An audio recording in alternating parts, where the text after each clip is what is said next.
menace une remontrance. Dans la prochaine fois, attention. Marius Trésor. Zambelli de la tête, Barelli.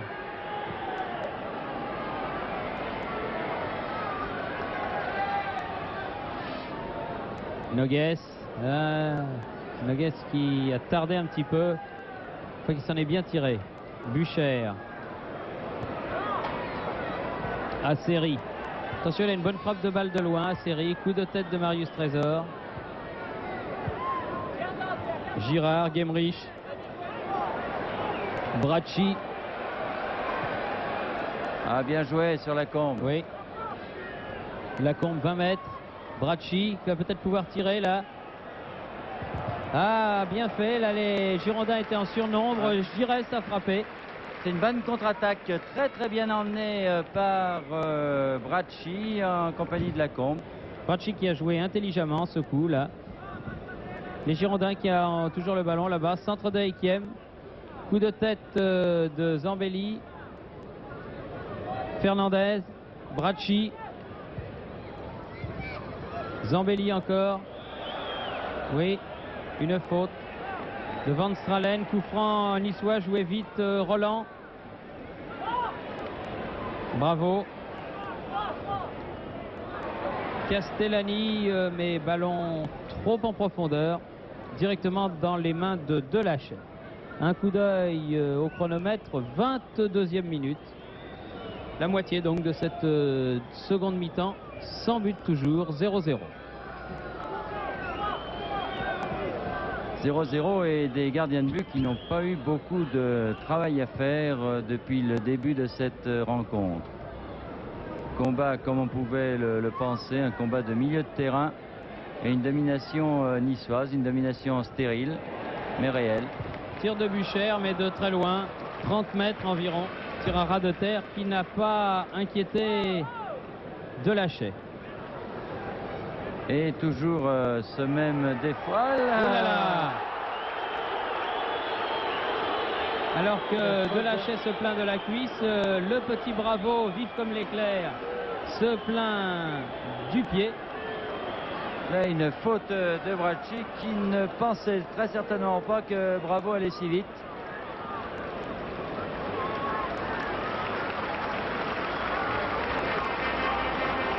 Ah, Bravo qui mérite les félicitations du public du Stade du Ray. Alors que les Bordelais font échauffer maintenant Gérard Soler. C'est dire que pour cette fin de rencontre, les Bordelais vont peut-être jouer avec 3 attaquants. À moins qu'ils fassent sortir l'un des deux qu'ils possèdent actuellement, soit Lacombe, soit Gemrich. Encore que Soler était en balance avec Van Stralen avant ce match et que Aimé Jacquet lui avait préféré l'ancien Nantais. Alors, attendons pour voir. Coup de sifflet de Monsieur Bouillet et coup franc. Oui, pour une faute de Zambelli sur Lacombe. Encore une fois, un petit corner là. Gemrich.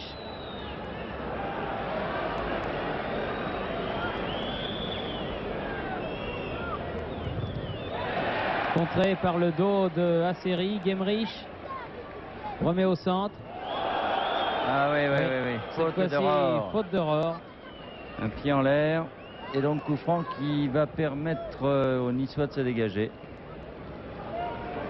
Alors qu'il reste exactement 20 minutes à jouer dans ce match entre Nice et Bordeaux. Bucher. Quoi qu'il arrive, d'une catastrophe, les Bordelais vont rester très facilement meilleure défense du championnat.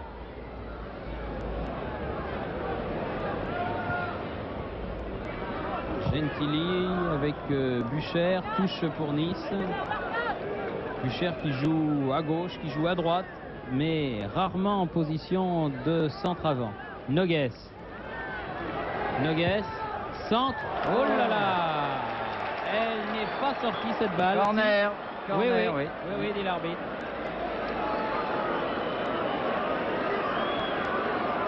L'angle était impossible, regardez. pouvait pas surprendre Delachey, mais on ne sait jamais. On a des gardiens qui ont essayé déjà des buts beaucoup plus bêtes que celui-ci, alors que des projectiles sont toujours lancés sur la pelouse du Stade du Ray. Oui. Ce qui est une erreur parce que d'abord ça ne se fait pas dans un premier temps et ensuite ça risque de coûter très cher à l'Olympique Gymnaste Club de Nice. On a vu des terrains suspendus pour des faits analogues. Et ce serait dommage au début de cette saison nationale que le club niçois aborde dans les meilleures conditions. Bravo. Gentili.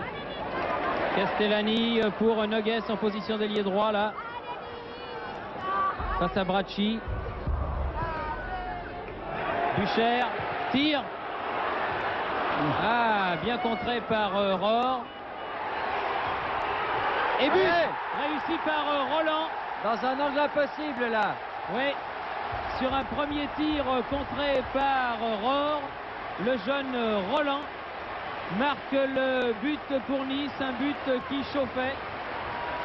Ah oui, la défense bordelaise avait beaucoup de mal. On peut dire que les Niçois dominaient. Nous revoyons ce but avec une défense bordelaise ballottée. Et là, Roland dans un angle impossible.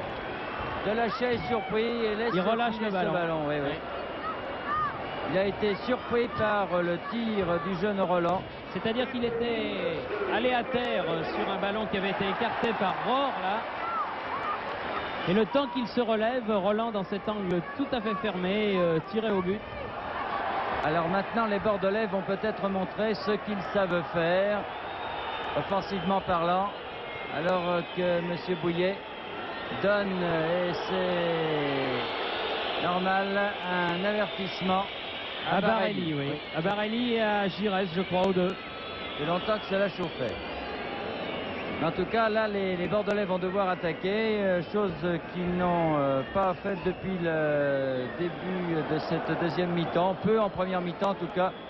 Ils n'avaient pas justifié, et c'est le supporter niçois qui le disait à la mi-temps, n'avait pas justifié le titre de leader du championnat. Et maintenant, ils vont devoir attaquer alors que Solaire s'échauffe toujours sur le bord de la touche. Marius Trésor a glissé en donnant ce coup franc et sorti de André Ray.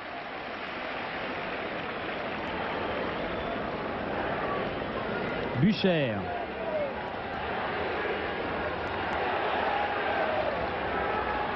Rohr. Faute contre Nice. En tout cas, le public niçois est très content de ces jeunes Marie-Louise, car vraiment, on peut le dire, les jeunes niçois ont vraiment joué avec beaucoup d'enthousiasme et ont voulu manger ce ballon, alors que Marius Trésor emmène l'attaque bordelaise. Mais du côté bordelais, ça ne suit pas très bien. La machine est grippée visiblement. Enfin, on sait que les Bordelais, parfois en fin de match, réussissent de très bonnes choses. Souvenez-vous, Thierry, du match contre-tour. Ah oui, mais enfin, contre-tour, ils avaient obtenu l'égalisation tout à la fin, in extremis, mais après l'avoir largement mérité. Alors que là, il faut reconnaître... Oh là là, mauvais dégagement de André Ray, attention, directement sur Guemrich. Ouh là là, quelle erreur. C'est curieux ça, André. Directement, il a donné le ballon à Guemrich. Oui, je disais qu'ils avaient largement mérité d'égaliser, même si c'était arrivé à la 92e minute. Il avait fallu un exceptionnel d'usé pour retarder au maximum l'échéance. Tandis que là, notamment dans cette deuxième mi-temps, c'est l'équipe de Nice, incontestablement, qui a mérité au cours de cette première demi-heure de la deuxième mi-temps, alors qu'il reste un quart d'heure à jouer, de marquer ce but, alors que Solaire est rentré. La passe de Van Stralen. Comme prévu, donc maintenant, comme vous le souhaitiez, Bernard, 3 attaquants bordelais. Coup de tête de Trésor, non. Bravo. Contre-attaque niçoise, dangereuse. Castellani, oh là là là là là là. 3 contre 1. 3 Niçois contre le seul Delachey. Et Castellani qui pousse trop loin ce ballon. Ah, Castellani a peut-être raté la balle de match, car si les Bordelais, par malheur pour les Niçois, égalisaient, eh bien ce pauvre Castellani s'en voudrait très certainement longtemps.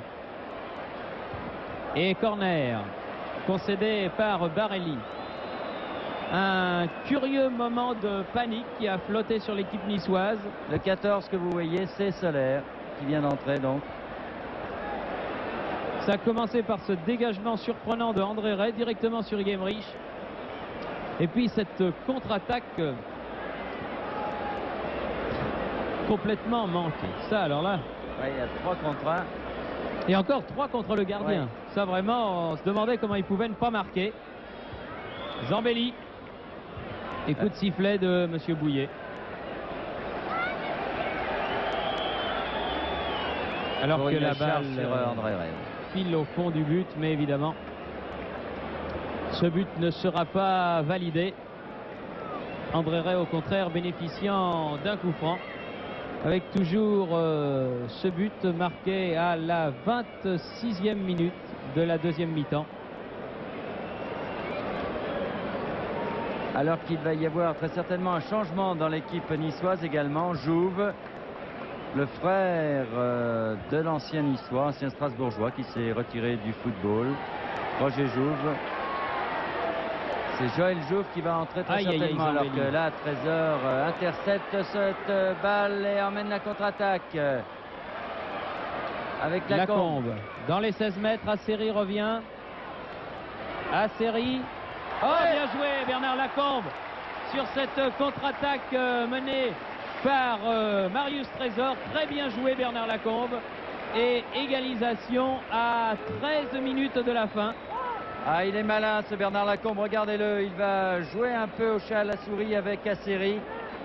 Balle pied gauche, pied droit, voilà, contre-pied complet et parfait.